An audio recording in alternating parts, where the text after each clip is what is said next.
साथियों नमस्कार, मैं मृत्युंजय आपका अपने YouTube चैनल फेलियर फॉर्म से बहुत स्वागत करता हूं। यदि अब तक आपने इस चैनल को सब्सक्राइब नहीं करा हुआ है तो ज़रूर कर लें, जिससे बहुत सारे रेलेवेंट इन्फॉर्मेशन आप तक पहुंच सकें।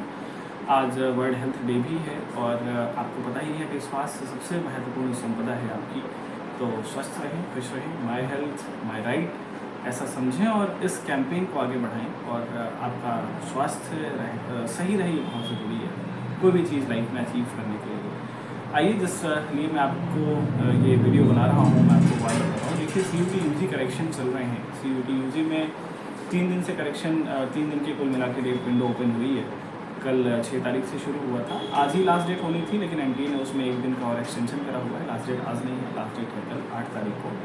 कौन कौन सी चीज़ें करेक्ट हो रही हैं, कौन कौन सी चीज़ें करेक्ट नहीं हो रही हैं, ये मेरे पास एक लिस्ट है मेरे पास में, मैं आपको समझाता हूँ, तो ध्यान से देखें। और यदि आपने कोई करेक्शन अगर आपको करवाना है तो ज़रूर करवा लें, क्योंकि यदि करेक्शन में आपने चेंज नहीं किया, हो सकता है कि आपके मार्क्स बहुत अच्छे हों, आप एग्ज़ाम क्वालिफाई कर गए हों, पर बहुत सारी यूनिवर्सिटीज़ आपको एडमिशन के लिए कॉल नहीं करेंगी।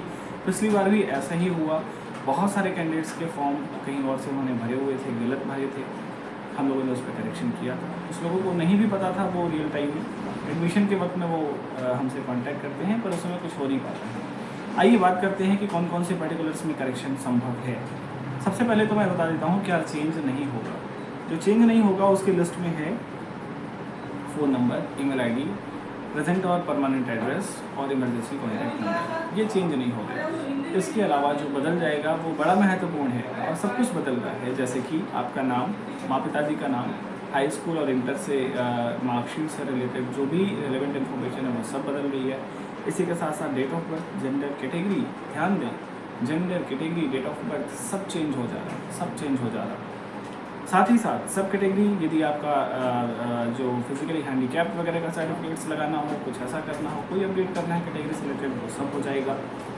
इवन फोटोग्राफ और सिग्नेचर भी यदि गलत अपलोड हुआ है या फिर बहुत क्लियर नहीं है तो वो भी चेंज हो जा रहा है। प्लीज़ उसको आप एक बार अपने फॉर्म को रिव्यू कर लें, हर कोई रिव्यू कर लें, जिसने भी CUT UG का फॉर्म भरा है आप सब रिव्यू कर लें, देख लें। यदि इसमें से कुछ भी चेंज करना हो, कोई डाउट हो, कोई इंक्वायरी करनी हो, हमारी टीम से कांटेक्ट कर लें। आपके फॉर्म को प्रॉपर रिव्यू कर लिया जाएगा और उसको सही कर दिया जाएगा। आपने फॉर्म कहीं से भी भरा हो कोई बात नहीं है, आप हमसे चेक करवा सकते हैं और अपने फॉर्म को, क्योंकि ये बड़ा अच्छा मौका है, बहुत अच्छा मौका है कि आप सब कुछ चेंज कर लें, चेक कर लें।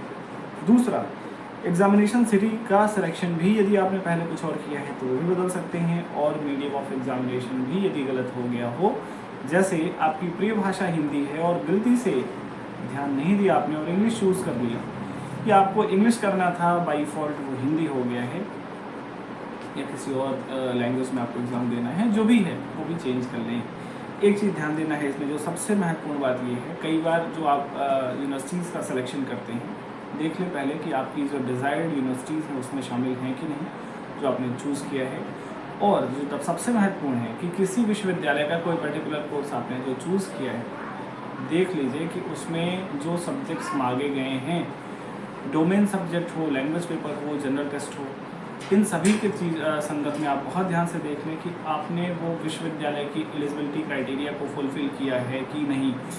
एग्जाम्पल के रूप में मैं आपको बताता हूँ, जैसे इलाहाबाद विश्वविद्यालय के फॉर्म भरने के लिए आपको आपके डोमेन सब्जेक्ट्स जो भी हों उसके अलावा, यदि आप BA करना चाहते हैं यहाँ से, तो लैंग्वेज पेपर और जनरल टेस्ट, लैंग्वेज पेपर में कोई लैंग्वेज हो सकता है, हिंदी, इंग्लिश या फिर कोई और लैंग्वेज, और जनरल टेस्ट मैंडेटरी है, ये देना ज़रूरी है। ऐसे ही BHU, DU, JNU या फिर जो भी और विश्वविद्यालय इसमें शामिल है, आपने उसका जो भी कोर्स लिया हुआ है टेस्ट देने के लिए, एंट्रेंस देने के लिए, एडमिशन लेने के लिए, ध्यान दें कि उसमें उस विश्वविद्यालय ने जो मिनिमम एलिजिबिलिटी कोर्स में एग्ज़ाम से रिलेटेड, सब्जेक्ट से रिलेटेड मांगी हुई है, आपने वो पूरा फुलफ़िल किया है कि नहीं। कई बार ऐसा होता है कि आपने विश्वविद्यालय तो सारे चूज़ कर लिए, 3-4 आपने पेपर भी चूज़ किया, पर उसमें जो इन्फॉर्मेशन मांग रहे हैं, जो वो सब्जेक्ट मांग रहे हैं, आपने वो चूज़ नहीं किया, आपने कम सब्जेक्ट्स का सिलेक्शन किया। विश्वविद्यालय, ध्यान दें, विश्वविद्यालय सेलेक्टेड है, उसमें जो रिक्वायर्ड सब्जेक्ट की लिस्ट है वो सेलेक्टेड नहीं है, तो आप पास भी हो जाएंगे, आप अव्वल दर्जे से पास होंगे, आपके मार्क्स आएंगे, सब कुछ होगा, रिजल्ट आएगा, पर वो विश्वविद्यालय आपको एडमिशन के लिए कॉल नहीं करेगा, वहाँ आपकी मेरिट लिस्ट तैयार नहीं होगी और आपका वहाँ पे एडमिशन होने से रह जाएगा। ऐसा नहीं है। यदि आपके पास में अभी एक दिन का पूरा वक्त मिला हुआ है, अभी से लेके पूरा एक दिन है, आप अपने फॉर्म को रिव्यू कर लें। मैं तो कहता हूँ कि जिसने भी CUET UG का फॉर्म भरा हुआ है, हर व्यक्ति रिव्यू कर ले। आपके किसी नियर एंड डियर ने फॉर्म भरा है, आपके किसी दोस्त ने भरा, आपके किसी छोटे भाई बहन ने भरा, आपके किसी रिश्तेदार ने भरा है, आप सबको ये बात बताएं कि एक बार आपका फॉर्म रिव्यू कर लें, सब कुछ बदल जाएगा। अभी जो गलत है वो, जो अपडेट करना है, सब चेंज हो जाएगा। हमारी टीम उसमें काम करेगी। कहीं से भी फॉर्म भरा है आपने, कोई बात नहीं है, हमारे यहाँ से भी भरा है, मैं कह रहा हूँ तब भी आप देख लें, तब भी आप देख लें। हो सकता है कि उसमें कुछ पर्टिकुलर्स आपने उस समय चेक नहीं किया हो, देख लें। अगर कुछ चेंज करना हो तो ज़रूर करा लें, आपके पास एक अच्छा मौका है। हालांकि सर्वर बहुत स्लो है इसका, आज बहुत अच्छे से काम चल नहीं पा रहा इस पर, फिर भी वो हो जाएगा, रात में हो जाएगा, कल तक में हो जाएगा, कर ही दिया जाएगा, चेंज हो जाएगा। फॉर्म रिव्यू करना बहुत ज़रूरी है, फॉर्म रिव्यू कर लें। एक चीज़ इसमें और इन्होंने कहा हुआ है, वो ये है कि विश्वविद्यालयों का सिलेक्शन अभी आप केवल कल तक ही नहीं, उसको आगे 8 मई तक भी कर सकते हैं। एक ये एडिशन है, और वही है कि वो अगर विश्वविद्यालय में आपका पहले सब्जेक्ट सेलेक्ट हुआ रहा होगा तो वहाँ पे काम कर जाएगा, नहीं तो केवल यूनिवर्सिटी सेलेक्ट करने से कोई फ़ायदा नहीं होगा।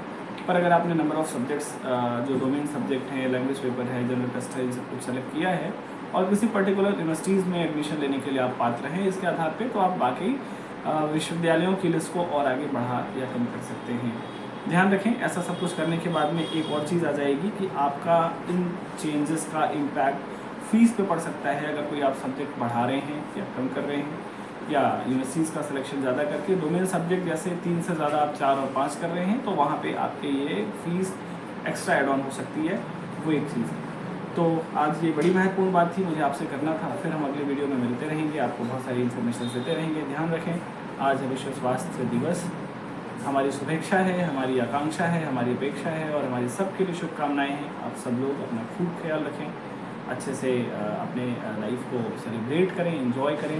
और स्वास्थ्य देखिए, स्वास्थ्य के लिए तो यही है, मेरी एक ही सलाह है कि स्वास्थ्य केवल ऐसा नहीं है कि आपकी तबीयत खराब जब है तभी आप अस्वस्थ हैं। कई बार आपकी तबीयत ठीक होती है पर आप अस्वस्थ होते हैं।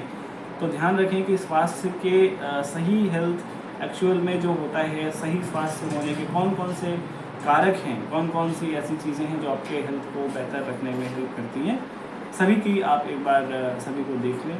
जैसे इसमें होता है आजकल डिहाइड्रेशन बहुत तेज़ हो रहा है, तो आप लगातार पानी पीते रहें। गर्मी है, फ्लू हो जा रही है, चीज़ें हो जा रही है, पानी पिएँ। आपका मानसिक स्वास्थ्य हो सकता है, आपका शारीरिक स्वास्थ्य हो सकता है। कई बार लोगों को अलग अलग दिक्कतें होती रहती हैं, कोई क्रॉनिक डिजीज़ भी हो सकती है। तो ये सभी हमारे अच्छे स्वास्थ्य को इम्पैक्ट, इस पर गंदा इम्पैक्ट डाल सकते हैं। आप लोग सब लोग स्वस्थ रहें, हमारी पूरी टीम की यही आपके लिए शुभकामनाएं हैं। और इसी के साथ फिर मैं अपनी इस बात को ख़त्म करता हूँ। हम लोग अगले वीडियो में मिलेंगे, फिर आपको कई सारी अपडेट्स और इन्फॉर्मेशन मैं आपको दूँगा। Thank you so much.